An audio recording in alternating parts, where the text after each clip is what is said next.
Welcome back to the channel, guys. Today we're going to talk about two red dots from Vortex Optics, one being the Venom, the other being the Viper.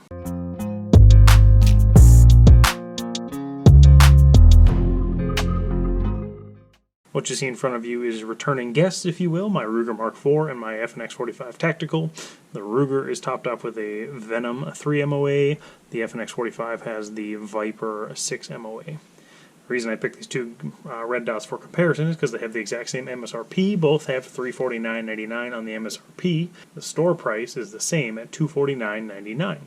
So same price, two slightly different optics. The biggest difference, I would say, is the style in them more so than anything. Their features and specs are very similar, but we'll go over some of the specs on them and a little bit of the features, and then we always kind of talk about why I chose what I chose. So on the left here, you have the Venom 3 MOA red dot. You can get it in a 6 MOA. I chose the 3 MOA because it's on a 22 long rifle pistol. I wanted something a little bit smaller to be hopefully more accurate with. I'm not that great of a pistol shot, so, it is what it is. Overall specs of it, it's a 3 MOA dot. The eye relief is limited. It is parallax free. The adjustments are 1 MOA per click, and then max windage adjustment is 100 MOA. The max elevation adjustment is 130. Overall length is 1.9 inches and weighs just a little over an ounce, and it is red. Also mounts on a Picatinny or Weaver. In the box comes a Picatinny mount, which is what I have utilized here on the Ruger Mark IV, and you can see that little mount there.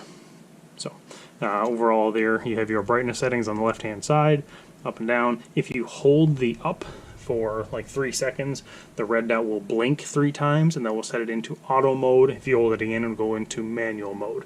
In auto mode, the red dot itself will turn off after 14 hours. As you can see here, your up windage is there, your left and right is on the right hand side, and then the battery compartment is on the top.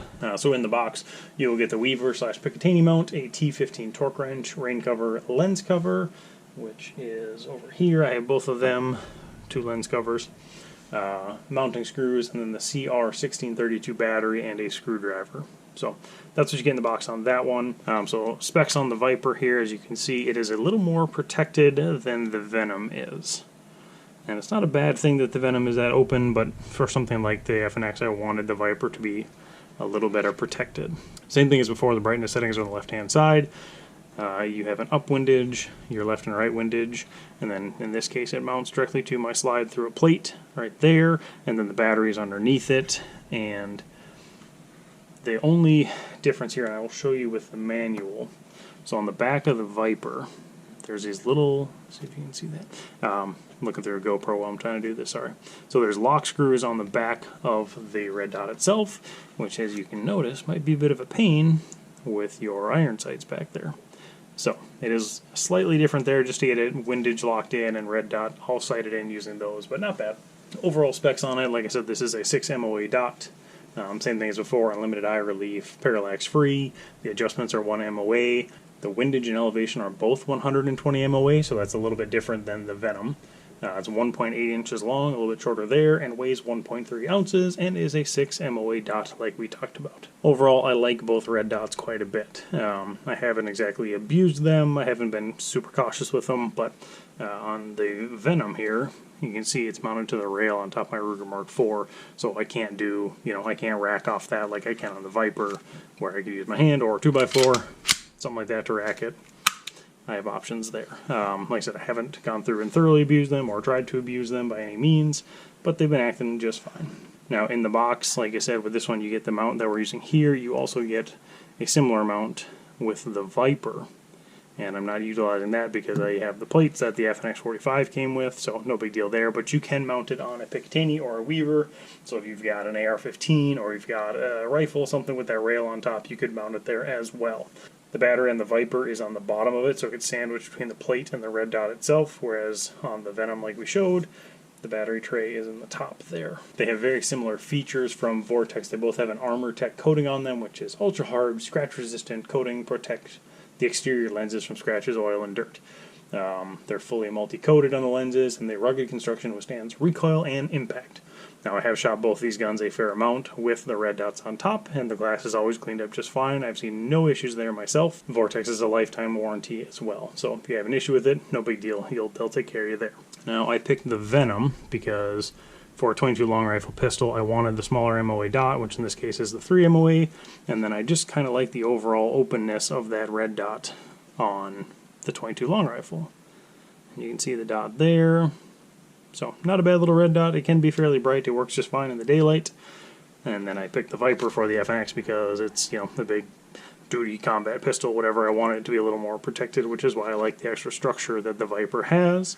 And then I do like if this thing has suppressor height sights, so you can see through it just fine.